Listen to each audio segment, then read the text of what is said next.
right. Hi, everyone. Welcome back to our water fluoridation investigation. The last time we left off, I told you that VDH was being naughty by violating the Federal Safe Drinking Water Act. This time, I'm going to show you the speech that I did to the Water Advisory Committee meeting. Then Ben Barber is going to respond, and then I'll give you my rebuttal to Ben Barber.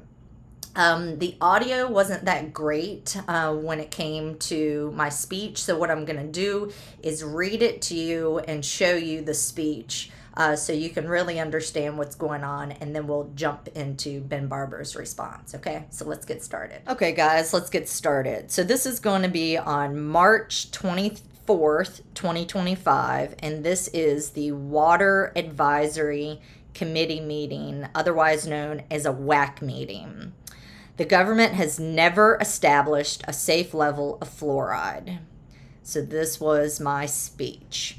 Two things. First, the Safe Drinking Water Act prohibits requiring any substance to be added to the drinking water for preventive health care purposes. And yet, the city of Richmond has an ordinance requiring fluoride. And in Henrico, there is no ordinance. There is only Bentley Chan, the Public Utilities Director, requiring fluoride for preventive health care purposes. I do not believe that any ordinance or a single county worker is supposed to be able to supersede the Safe Drinking Water Act. Second, 12 VAC 5-590-510 Acceptable Operating Practices says a waterworks owner shall provide the commissioner at least 90 days prior written notice of the intent to initiate or discontinue a program to provide the optimal fluoride ion concentration. VDH cannot require water fluoridation for 1 day, much less 90 days. Therefore, this Virginia Administrative Code needs to be changed ASAP, as well as 12 VAC 5-590-540 public notices, which essentially says the same thing. I read the minutes for these regulations. The purpose behind the 90-day prior written notice has nothing to do with the health or safety. It's about VDH being able to send out nonprofits such as Virginia Health Catalyst so they can convince a county to keep fluoride in the water. Finally, VDH wonders why the public doesn't trust them. It's because VDH lied about COVID and they're lying about fluoride. The public water systems should be about fresh, clean, safe drinking water, not a means for delivering government-prescribed medicine without the consent of the consumer. Please fix the regulations, enforce the Safe Drinking Water Act, and help end this unethical practice of community water fluoridation. A response to my comments would be appreciated, but I understand if you choose not to publicly address my concerns here today. Thank you. And I responded with this email and included the citations, of course. So what I'm referencing is 12 VAC 5-590-540 public notices. And of course, down here we have the Safe Drinking Water Act, which I hope all of you guys are familiar with this by now, that says no national primary drinking water regulation may require the addition of any substance for preventive health care purposes unrelated to contamination of drinking water. Meaning, you can add chemicals into the water to get rid of the bacteria, to make the water safe to drink. You may not add drugs into the water to treat the people. You cannot add cholesterol medicine into the water. You cannot add fluoride into the water. You cannot add iron into the water, okay? So now let's jump on over to the response from Ben Barber, who is a member of the Water Advisory Committee meeting. Well, thank you all. So I'm Ben Barber. I serve as Vice President of Policy at Virginia Health Catalyst. And our mission, just for the folks, the newer folks who are not aware, is to ensure comprehensive access to care that includes oral health. So there's a major nexus, of course, with our work promoting oral health and, of course, ensuring safe community water fluoridation. So I have just a couple of things I want to share for this group, and of course, they'll be shared with the water operators and so on. So just a couple of things. So first off, I think most folks know here that fluoride is a naturally occurring mineral found in groundwater across the U.S. We, of course, in Virginia, are fortunate in that 96% roughly of our public water systems do use community water fluoridation. And a huge thank you to the water operators and others who work every day to ensure it's the right level and ensure that we're getting the health benefits of fluoride. Just in terms of some numbers that I'm sure some folks are familiar with, we know that drinking water, fluoridated drinking water, reduces cavities by as much as 25%. We know this means lower costs, better health, and also more time, especially for our kiddos, playing, being in school, and then of course for our adults working. I will also note in places that have ceased community water fluoridation programs, we've seen some pretty terrible results. In Calgary, Canada, its program, they saw a 78% increase in urgent dental treatments in children, I should add. Israel, which ended their community water fluoridation program, they saw their cavity rate nearly double. And I think for the folks in this room that may be familiar, but just for folks who may not be, I think it's easy when we think of cavities to think of, oh, it's an annoying cavity, that thing I gotta get filled and treated.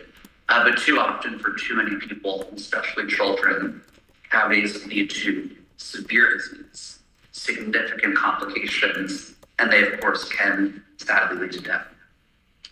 So with that in mind, I just want to note that community water fluoridation is one of the greatest public health achievements in our nation's history. And I urge the members here and really out in the public as well to continue supporting community water fluoridation. Okay, guys, I know that that was painful to listen to. For me, it's like watching paint dry. I try to crank up the sound the best I could for you guys to hear, so I hope you were able to follow along. So I'm going to go over my rebuttal to Ben Barber. So let's jump into that now, okay? Thanks.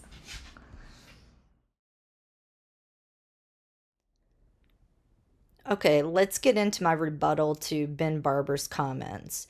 These were the points that he made. He said that fluoride is found naturally. He mentioned the Calgary, Canada study. He said that fluoride reduces cavities and we must fluoridate the water because of poor people. Okay, so I'm going to address these fallacies. Starting off with the first one, that fluoride is found naturally. Mr. Barber implies that because fluoride is natural, therefore it's safe. This is faulty logic. Just because something is natural does not make it safe. People used to think that minerals and metals found naturally in the ground, like lead, mercury, radium, and fluoride, were safe to use simply because they occurred in nature without understanding their potential toxicity until much later through scientific advancements. Fluoride is a dangerous neurotoxicant that should not be ingested. Additionally, the type of fluoride that Sarah has raised concerns about is not quote unquote naturally occurring fluoride, such as calcium fluoride, but rather an industrial byproduct called hydrofluorosilicic acid. Hydrofluorosilicic acid and sodium fluoride is what is routinely put into the water supply. I believe that Ben Barber is misleading the public for personal gain, and I strongly encourage the Water Advisory Committee to do what they can in order to get him off this committee. The public depends on the Water Advisory Committee to have good judgment, which Mr. Barber clearly does not possess.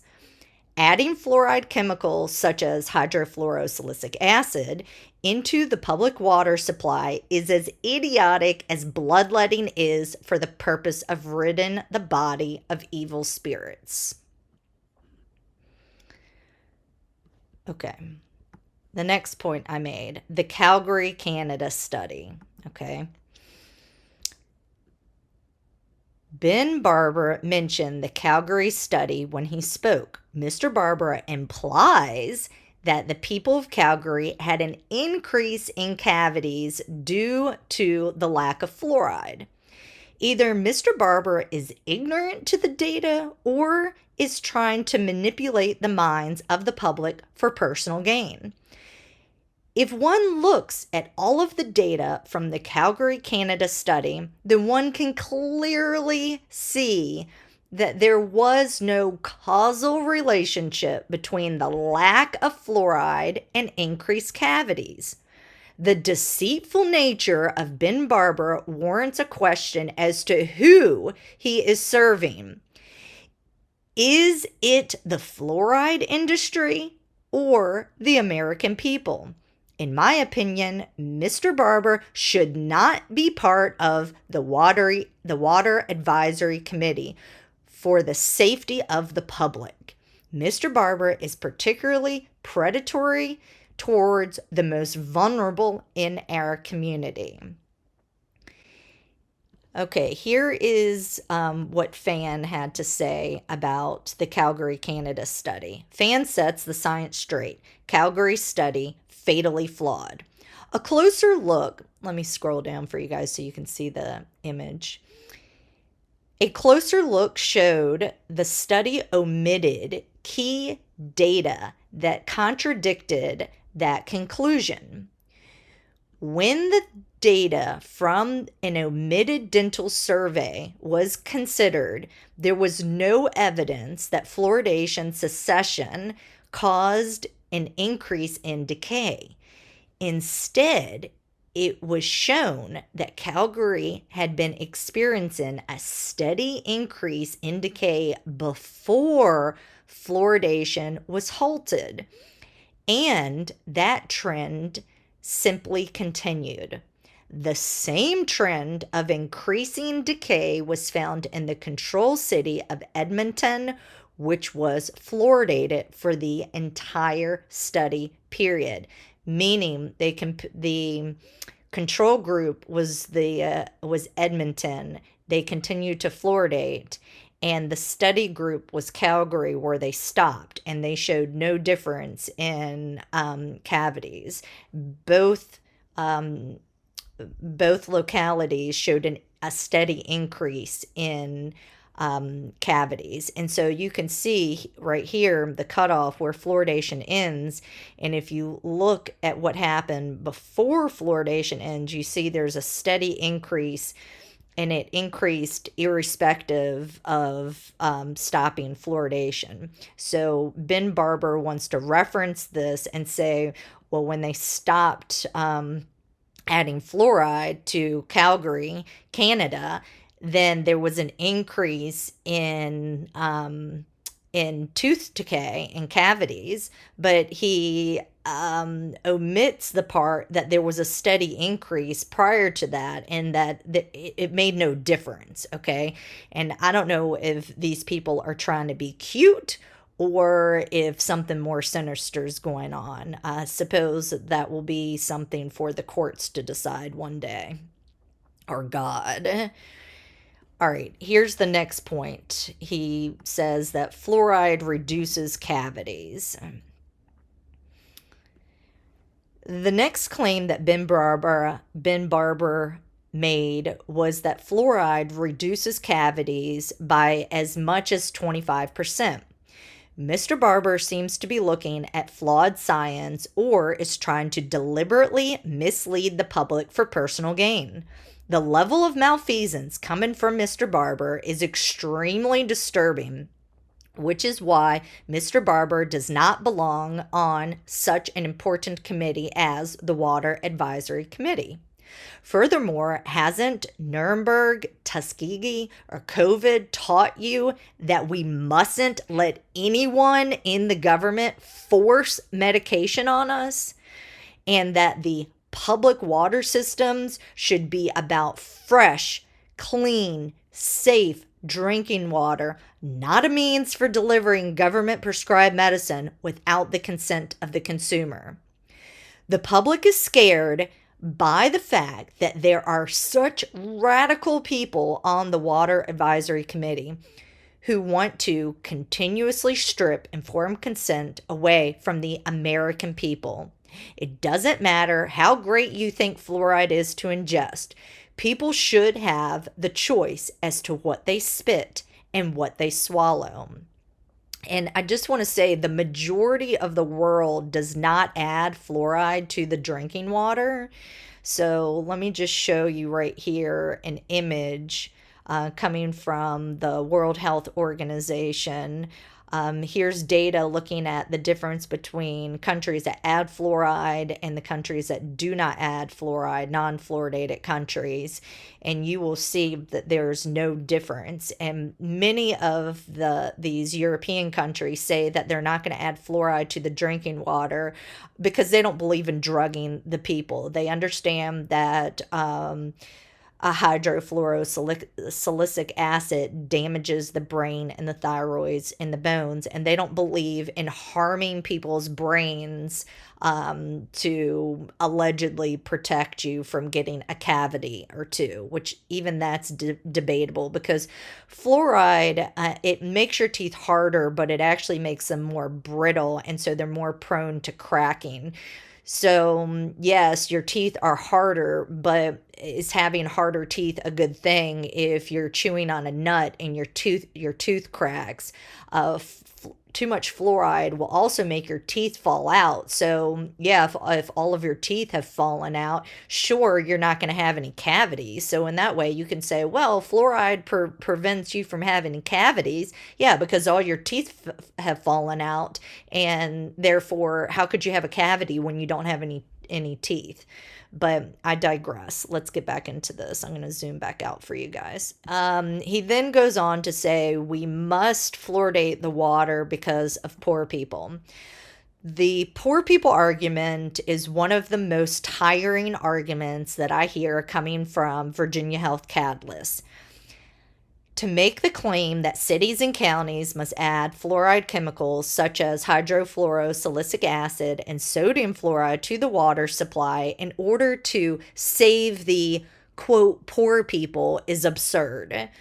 These types of arguments are designed to manipulate the emotions of the people, and it's disgraceful.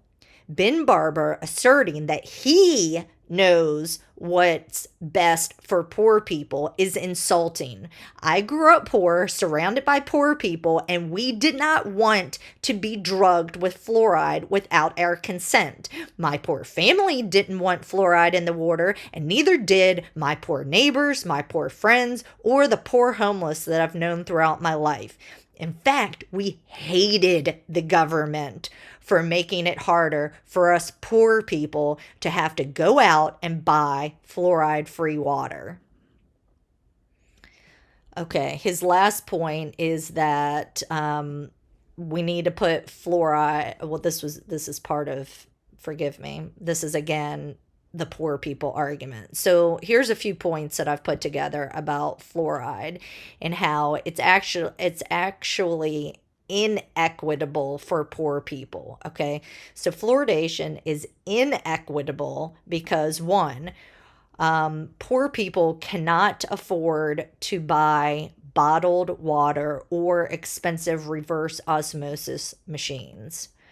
Number two, the poor are more likely to suffer poor nutrition, which is known to make children more vulnerable to fluoride's toxic effects.